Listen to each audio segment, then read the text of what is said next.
22 अप्रैल को जम्मू कश्मीर के पहलगाम में हुए दहशतगर्दाना हमले का कल हिंदुस्तान ने जबरदस्त जवाब देते हुए पाकिस्तान के 9 आतंकी ठिकानों को निशाना बनाते हुए 24 मिसाइलें दागी थी, जिसमें 100 से ज्यादा दहशतगर्दों के मारे जाने की खबर है। जिसके बाद गुज़िश्ता रात पाकिस्तान ने भारत के 15 मुकामात पर हमला करने की कोशिश की।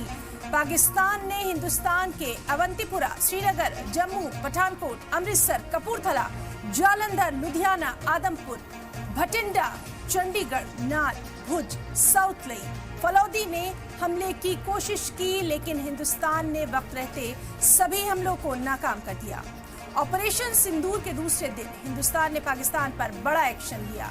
आज सुबह हिंदुस्तान की स्ट्राइक में पाकिस्तान के 3 बड़े शहरों लाहौर, कराची और रावलपिंडी में लगे HQ-9 एयर डिफेंस सिस्टम तबाह हो गए। और इतना ही नहीं, पाकिस्तान के 9 से ज्यादा शहरों में ड्रोन हमले हुए। पाकिस्तान के इस्लामाबाद, लाहौर, कराची, गुजरांवाला, सियालकोट, शेखपुरा, नरवाल, कुसोर, रावलपिंडी जैसे शहरों में इस वक्त ड्रोन हमले के बाद अफरा तफरी का माहौल देखा जा रहा है।